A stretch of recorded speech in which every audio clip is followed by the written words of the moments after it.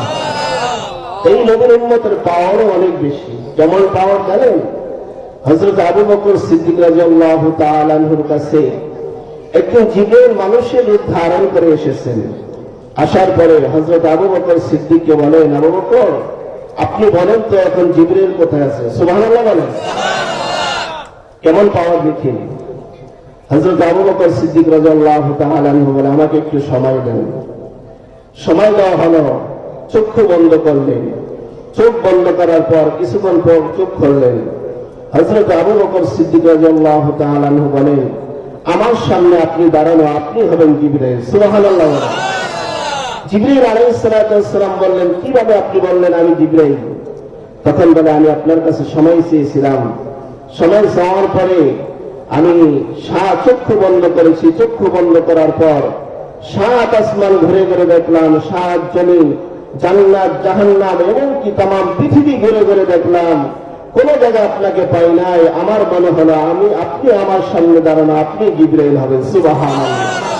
কত পাওয়ার আল্লাহ পাক দিয়েছেন। এই নবীর উম্মতের পাওয়ার অনেক বেশি। আর আল্লাহ পাক দাবি করে আপনাকে আমাকে বানাইছেন। কেন বানাইছেন? আল্লাহ পাক বলেন জান্নাতে যাওয়ার জন্য বানাইছি। হযরত ওমর রাদিয়াল্লাহু তাআলা আনহু তার জামানার ঘটনা। হযরত আলী রাদিয়াল্লাহু তাআলা আনহু স্বপ্নের যুগে দেখে আল্লাহর নবী, বিশ্ব নবী, রাহমাতুল লিল আলামিন, এর কাছে একজন মহিলা ফজরের পর পরই খেজুর নিয়ে আসছেন, গাছের পহলা খেজুর। মহিলা ডাক দিয়া বলেন, কে আসছো আমার খেজুরগুলো আমিরুল মুমিনিনের কাছে দিবা। আমিরুল মুমিনিন, খেজুরগুলো কে আসো? বিশ্বনবীর কাছে আমার খেজুরগুলো দিবা। বিশ্বনবী খেজুরগুলো খাইবেন, সাহাবায়ে কেরামদেরকে খাওয়াইবেন। একজন সাহাবী স্বপ্নে আলী দেখতেছেন, একজন সাহাবী আল্লাহর নবীর কাছে খেজুরগুলো নিয়ে দিলেন। খেজুরগুলো দেওয়ার পর আল্লাহর নবী এই খেজুরগুলো খাইলেন, সাহাবায়ে কেরামদেরকে খাওয়াইতেছেন। হযরত আলী রাদিয়াল্লাহু তাআলা আনহুকে একটা খেজুর দিয়েছেন। আলী রাদিয়াল্লাহু তাআলা আনহু নবীজির দেওয়া খেজুর স্বপ্নে যুগে খাইতেছেন। হঠাৎ করে মসজিদে নাচতে গান শুরু হয়ে গেছে। আলী রাদিয়াল্লাহু তাআলা আনহু ঘুম ভেঙে গেছে। ঘুম ভাঙার পর আলী রাদিয়াল্লাহু তাআলা আনহু দেখে আল্লাহর নবী স্বপ্নের যুগে যে খেজুরটা দিয়েছে, এই খেজুরের বিচিটা, দানাটা এখন পর্যন্ত আলী রাদিয়াল্লাহু তাআলা আনহুর মুখের মধ্যে আছে। মসজিদে চলে গেলেন। যাওয়ার পর হযরত ওমর রাদিয়াল্লাহু তাআলা আনহুর পিছনে নামাজ আদায় করলেন। ঠিক নামাজ আদায় করার পর একজন মহিলা তার গাছের পহলা খেজুর গুলো নিয়ে আসছেন। আনার পর মহিলা ডাক দিয়ে বলেন, কে আসো? আমার এই খেজুর গুলো আমিরুল মুমিনিনের কাছে দিবা। আমিরুল মুমিনিন নিজে খাইবেন, এরকম তার স্বামীদেরকে খাওয়াইবেন। মহিলার খেজুরগুলো আনার পরে আমিরুল মুমিনিন হযরত ওমর রাদিয়াল্লাহু তাআলা আনহুর কাছে দিলেন। হযরত ওমর রাদিয়াল্লাহু তাআলা আনহু দেওয়া খেজুরগুলো খাচ্ছেন, সাহাবায়ে কেরামদেরকে খাওয়াইতেছেন। মুসলমান শোনেন, সাহাবায়ে কেরামদেরকে যে সময় খাওয়ান, হঠাৎ করে হযরত আলী রাদিয়াল্লাহু তাআলা আনহুকে একটা খেজুর দিয়েছেন। আলী রাদিয়াল্লাহু তাআলা আনহু ডাক দেয়, এ ওমর ভাই, ঝুড়ির মধ্যে তো আরো অনেক খেজুর আছে ভাই, এখান থেকে কি আমাকে আর একটা খেজুর দেওয়া যায় না? হযরত ওমর রাদিয়াল্লাহু তাআলা আনহু ডাক দিয়ে বলে, হে আলী ভাই, কিভাবে আমি আপনাকে আর একটা খেজুর দেব? আল্লাহর নবী তো রাত্রেবেলা আপনাকে একটাই খেজুর দিয়েছেন, এই জন্য আমি আপনাকে একটা খেজুর দিলাম, তার থেকে বেশি দিতে পারবো না। চিল্লায় বলেন না সুবহানাল্লাহ। মুসলমান, এই নবীর উম্মত যতক্ষণ পর্যন্ত জান্নাতে না যাবে, ততক্ষণ পর্যন্ত কোন নবীর উম্মতরা জান্নাতে যাইতে পারবে না। আল্লাহ পাক এমন ভাবে আপনাকে আমাকে দানি করে বানাইছেন। এ মুসলমান, এই নবী যতক্ষণ পর্যন্ত জান্নাতের দরজা না খুলবে, ততক্ষণ পর্যন্ত কেউ কোনদিন কোন নবী রাসূলগণ জান্নাতে প্রবেশ করবে না। চিল্লায়া বলেন সুবহানাল্লাহ। একদিন হযরতে জিবরাইল আলাইহিস সালাম আল্লাহর নবীর কাছে এসে বলে, ইয়া রাসূলুল্লাহ, ইয়া হাবিবাল্লাহ, আমি জানতে চাই আপনার বয়স কত? সুবহানাল্লাহ বলেন। আল্লাহর নবী বলেন, জিবরাইল, আমার বয়স জানার আগে আমি জানতে চাই আপনার বয়স কত? সুবহানাল্লাহ বলেন। জিবরাইল আলাইহিস সালাম বলেন, নবী আমার বয়স কত এটা আমার জানা নাই, কিন্তু আমি যদি আপনার সামনে একটা ঘটনা বলি তাহলে আপনি আমার বয়স বার করতে পারবেন। আল্লাহর নবী বলেন, কি ঘটনা বলেন দেখি, ঘটনা কি? জিবরাইল আলাইহিস সালাম বললেন, নবী আমার আল্লাহ যে সময় আমাকে আরশের কিনারায় সৃষ্টি করলেন, বানাইলেন, বানানোর পর আমি দেখতাম আরশে একটা তারকা উঠত। ওই তারকাটা একবার উঠলে ৭০,০০০ বছর পর্যন্ত তোয়াফ করতে থাকতো। জোরে বলেন না সুবহানাল্লাহ। নবী আমার আবার ওই তারকাটা যেই সময় ডুবে যাইত, ৭০,০০০ বছর পর্যন্ত ডুবে থাকতো। নবী আমার হায়াতের জিন্দেগীর মধ্যে আমি ওই তারকাটাকে ৭২,০০০ বার উঠতে এবং ডুবতে দেখেছি। সুবহানাল্লাহ, জোরে কর। নবীজি বললেন, জিবরাইল, আপনি কি ওই তারকাটাকে চিনছেননি? জিবরাইল আলাইহিস সালাম বলে, ইয়া রাসূলুল্লাহ, ইয়া হাবিবাল্লাহ, না, আমি ওই তারকাটাকে চিনতে পারি নাই। এবার আল্লাহর নবী ডাক দেয়, তাহলে শুনে নেন, ওই তারকাটাই ছিলাম আমি, বিশ্ব নবী। মুসলমান, হযরতে আদম আলাইহিস সালাম যেই সময় জান্নাত থেকে আল্লাহ তাআলার আরশের কিনারায় চলে গেলেন, আল্লাহ পাকের আরশের কিনারায় যাওয়ার পরে হযরত আদম আলাইহিস সালাম দেখে আল্লাহ পাকের আরশের প্রত্যেকটা খুঁটিতে লেখা লা ইলাহা ইল্লাল্লাহু মুহাম্মাদুর রাসূলুল্লাহ সাল্লাল্লাহু আলাইহি ওয়াসাল্লাম।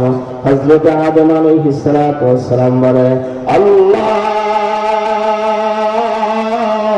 জান্নাতের মধ্যে গিয়েছিলাম, আল্লাহ জান্নাতের মধ্যে যাওয়ার পর আল্লাহ জান্নাতের প্রত্যেকটা গেটে লেখা লা ইলাহা ইল্লাল্লাহ। আয় আল্লাহ, এখন তোমার আরশের কিনারায় চলে আসলাম, আল্লাহ আরশের প্রত্যেকটা খুঁটিতে দেখি লেখা লা ইলাহা ইল্লাল্লাহ। আল্লাহ,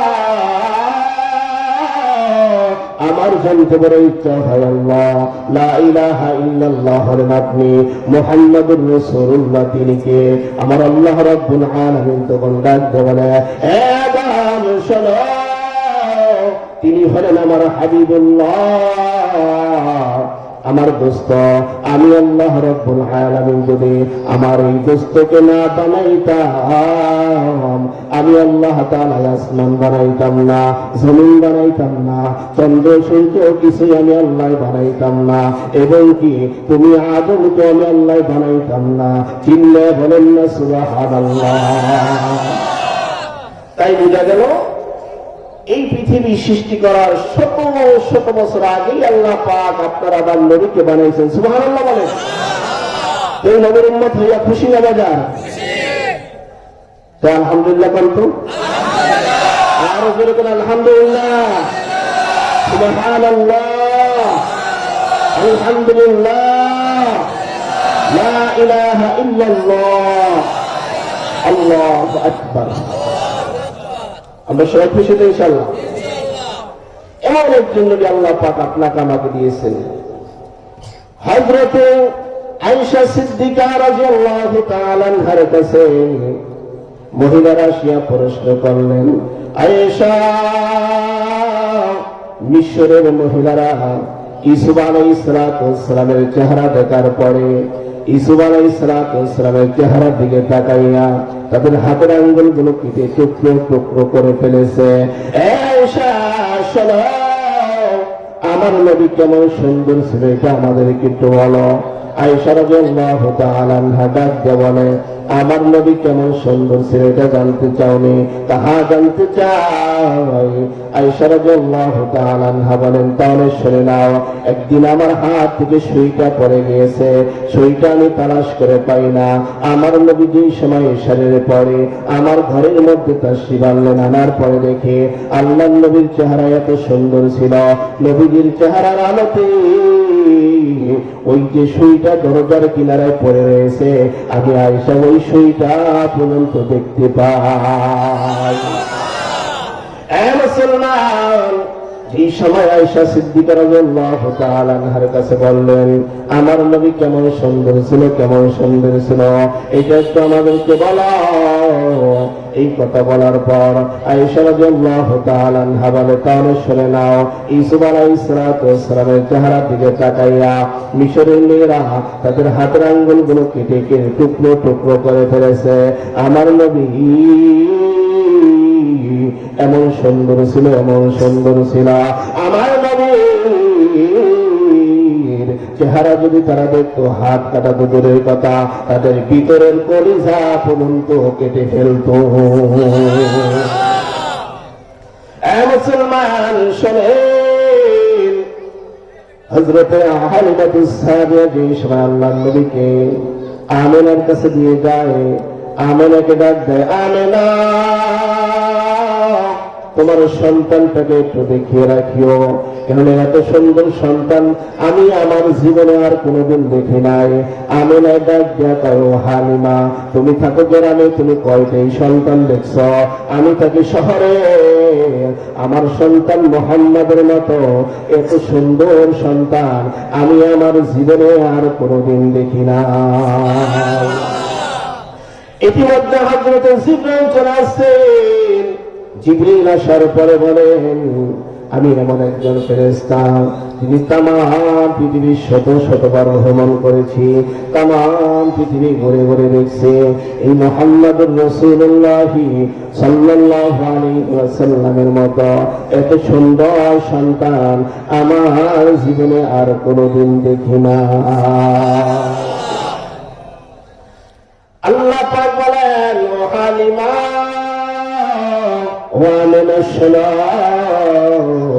তোমরা বলে দেখো নাই, জিবরাইল তুমিও বলে দেখো নাই, তাহলে শুনে নাও, আমি আল্লাহ রাব্বুল আলামিন বানাইলেই তো দেখবা, আমি আল্লাহ রাব্বুল আলামিন আমার দোস্তর মতো এত সুন্দর করে আমি আল্লাহ তাআলা পৃথিবীতে কাউকে বানাই নাই। কিয়ামত পর্যন্ত আমি আল্লাহ আর কাউকে বানাবো না। জোরে জোরে বলেন না সুবহানাল্লাহ। এ মুসলমান, এই জন্য আমি আর আপনি দামি নবীর উম্মত হয়েছি। এই দামি নবীর উম্মত কতক্ষণ পর্যন্ত জান্নাতে যাবে? এ মুসলমান, যতক্ষণ পর্যন্ত আমি আপনি ঈমান নিয়ে অন্ধকার কবরে যাব। এই জন্য আমার আল্লাহ রাব্বুল আলামিন বলে, ইন্নাল্লাযীনা ক্বালু রাব্বুনাল্লাহ, নিশ্চয় নিশ্চয় বলবো আমার রব একমাত্র আল্লাহ। বলেন দেখি আপনার আমার রব কে? আরো জোরে বলেন, আপনার আমার রব কে? আল্লাহ রাব্বুল আলামিন বলে, বান্দা তুমি নিশ্চয় নিশ্চয় বলবো আমার রব একমাত্র আল্লাহ। এ বান্দা শোনো, আবার আল্লাহ রাব্বুল আলামিন বলে, বান্দা বান্দিরা তুমি যেই সময় আমি আল্লাহ রাব্বুল আলামিনকে একবার আল্লাহ বলে ডাক দিবা, এ বান্দা শোনো, আমি আল্লাহকে একবার আল্লাহ বলে ডাক দিলে আমি আল্লাহ রাব্বুল আলামিন তোমাদের একটা ডাকে একবার নয়, দুইবার নয়, আমি আল্লাহ রাব্বুল আলামিন 70 বার জবাব দিয়ে দিই। মুসলমান শোনেন, এই জন্য দুনিয়ার মধ্যে আপনার আমার কালিমা স্বীকার করে অন্ধকার কবরে যেতে হবে। পয়গম্বর জানায় দুইটা জিনিস লইয়ে যেই সময় বান্দা বান্দিরা অন্ধকার কবরে যাবে, 1 নম্বর হলো ঈমান নিয়ে কবরে যাবে, 2 নম্বর হলো নেক আমল নিয়ে কবরে যাবে। নবী আমার জানায়, এ বান্দা শোনো, হায়াতের জিন্দেগির মধ্যে কোনো নেক আমল করতে পারো নাই, শুধু বলছো লা ইলাহা ইল্লাল্লাহু মুহাম্মাদুর রাসূলুল্লাহ সাল্লাল্লাহু আলাইহি ওয়াসাল্লাম। এই কালিমা স্বীকার করার কারণে আমার আল্লাহ রাব্বুল আলামিন একেবারে ছোট একটা যাকে জান্নাত দিবে, এর থেকে ছোট আর জান্নাত হবে না। আল্লাহ রাব্বুল আলামিন 10 দুনিয়ার সমান থেকে একটা জান্নাত দিবি। এভাবে আমার আল্লাহ 10 দুনিয়ার সমান ছোট একটা জান্নাত দিবে। মুসলমান শুনে নেন, এত বড় জান্নাত আল্লাহ তাআলা একেবারে ছোটটা দুনিয়া 10 সমানে এক একজনকে একটা জান্নাত দিবে দুনিয়া 10 সমান। তার আল্লাহ তাআলা বড় জান্নাত দিলে কি অবস্থা হবে? কিভাবে আল্লাহ তাআলা এত বড় জান্নাত দিবে? এত জান্নাত আল্লাহ কোথায় পাবে? আল্লাহ পাক যেই সময় জান্নাত বানাইলেন, জান্নাত বানানোর পর আল্লাহ রাব্বুল আলামিন জিবরাইল আলাইহিস সালাতু ওয়াস সালামকে বলে, ও জিবরাইল যাও, আমি আল্লাহ জান্নাত বানাইছি, এই জান্নাতটা তো ঘুরিয়ে আসো।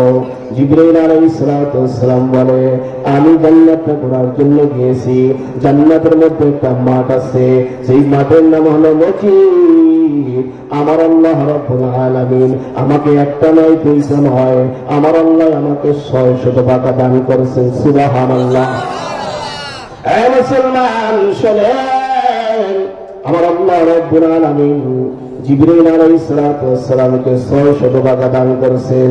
জিবরাইল আলাইহিস সালাতু ওয়াস সালাম বলে, 2টা পাখা এই সময় মেরে দেই, পূর্ব থেকে পশ্চিম পর্যন্ত আর কোনো খালি জায়গা থাকে না। সুবহানাল্লাহ। আর একটা পাখা দিয়ে যেই সময় আমি একবার নাড়া দেই, 1000 বছর রাস্তা অতিক্রম করি। সুবহানাল্লাহ বলেন। আর মুসলমান, আল্লাহ পাক জিবরাইল আলাইহিস সালাতু ওয়াস সালামকে বলে, জিবরাইল যাও, আমি আল্লাহ জান্নাত বানাইছি, জান্নাতটাকে একটু ঘুরিয়ে আসো। জিবরাইল আলাইহিস সালাতু ওয়াস সালাম বলে, আমি জান্নাতের মধ্যে গেলাম, জান্নাতের মধ্যে একটা মাঠ রয়েছে। এ মুসলমান, জিবরাইল কত দ্রুত দুনিয়াতে আসছেন। হযরতে ইব্রাহিম আলাইহিস সালাতু ওয়াস সালাম যেই সময় ইসমাঈল আলাইহিস সালাতু ওয়াস সালামকে ছুরির নিচে শোয়াইয়া বিসমিল্লাহি আল্লাহু আকবার বলে ছুরি ছড়াই দিয়েছেন, ওই অবস্থায় আমার আল্লাহ রাব্বুল আলামিন বলে, ও জিবরাইল যাও, জান্নাতে যাও, জান্নাতে যাইয়ে একটা দুম্বা লাও, একটা লোহার টুকরা লাও। জিবরাইল আলাইহিস সালাতু ওয়াস সালাম বলে, আল্লাহ আমি কোথায়? আল্লাহ জান্নাত কোথায়? আবার ওই নীলার প্রান্তে আমার যাইতে হবে। সুবহানাল্লাহ বলেন। জিবরাইল আলাইহিস সালাতু ওয়াস সালাম বলেন, আমার আল্লাহ যে সময় আমাকে বলছেন, আমি আমার 600 টাকা একসাথে ছেড়ে দিয়েছি, সারার পর আমি এমন জোরে টান দিয়েছি, টান দেওয়ার পর সিদরাতুল মুনতাহা থেকে জান্নাতে গিয়েছি। জান্নাতে যাওয়ার পর জান্নাত থেকে আমি দুম্বা রয়েছি, লোহার টুকরা রয়েছি। কেননা হযরত ইব্রাহিম আলাইহিস সালাতু ওয়াস সালাম স্বপ্নের যুগে দেখতে পৌঁছাইতেছে, আল্লাহ তাআলা বলে ইব্রাহিমের শরীর নিচে যাইয়া লোহার টুকরাটা ধরে দাও। ইব্রাহিম দেখছে পৌঁছাইতেছে, পৌঁছানো কাজটা শেষ হইলে দুম্বা দিয়ে দিবা। নবী আমার আল্লাহ বলার পর আমি আমার 600 দামে একসাথে ছেড়ে দিয়েছি। ছাড়ার পর আমি এমন জোরে টান দিয়েছি, টান দেওয়ার পর নবী আমার টান দেওয়ার পর আমি যে সময় জমিনে আসছি, জমিনে আসার পরে আমি দেখি হযরত ইব্রাহিম আলাইহিস সালাতু ওয়াস সালাম এখন পর্যন্ত বিসমিল্লাহি আল্লাহু আকবার বলে এই বাক্যটা শেষ করতে পারে নাই। তার আগে আগে আমি জমিনে চলে আসছি। এ মুসলমান, আল্লাহ পাক এই জান্নাত বানানোর পর আল্লাহ পাক বলেন জান্নাতটা ঘুরে ঘুরে দেখে আসো। যেই সময় জান্নাতটা ঘোরার জন্য হযরত জিবরাইল আলাইহিস সালাতু ওয়াস সালাম গেল, জিবরাইল আলাইহিস সালাতু ওয়াস সালাম বলে আমি ওই জান্নাতটাকে ঘোরার জন্য আমার 600 পাতা একসাথে ছেড়ে দিয়েছি। 600 পাতা ছাড়ার পরে আমি ওরা আরম্ভ করে দিলাম। ওরতে ওরতে 1 বছর নয়, 2 বছর নয়, 70,000 বছর পর্যন্ত রয়েছি। তারপরে ওই জান্নাতের মাঠটা ঘুরিয়া কোনোদিন শেষ করতে পারি না। জিবরাইল আলাইহিস সালাতু ওয়াস সালাম বলে আল্লাহ 70,000 বছর পর্যন্ত ঘুরেছি, আল্লাহ 70,000 বছর পর্যন্ত ঘুরেছি, আল্লাহ ওর এই মাত্রা শেষ করতে পারলাম না। আল্লাহ আপনার কাছে আমি জানতে চাই, আল্লাহ আপনার কাছে জানতে চাই আমি এখন কতটুকু পর্যন্ত গেলাম। আল্লাহ রাব্বুল আলামিন বলে কয়টা কোটি অতিক্রম করেছ? জিবরাইল আলাইহিস সালাতু ওয়াস সালাম বলে আল্লাহ মাত্র আমি 2টা কোটি 70,000 বছর পর্যন্ত আল্লাহ মাত্র 2টা কোটি আল্লাহ আমি উড়ে গিয়েছে। আমার আল্লাহ ডাক দেখায় জিবরাইল এবার শুনে নাও, এবার শুনে নাও, তোমার সামনে আরো এমন হাজার হাজার কোটি রয়ে গিয়েছে। হুজুরে চলে আসছে। যতটুকু কথা বললাম আল্লাহ পাক আপনাকে আমাকে সকলকে আমল করার তৌফিক এনায়েত করে দেন। আমিন। আসসালামু আলাইকুম ওয়া রাহমাতুল্লাহ।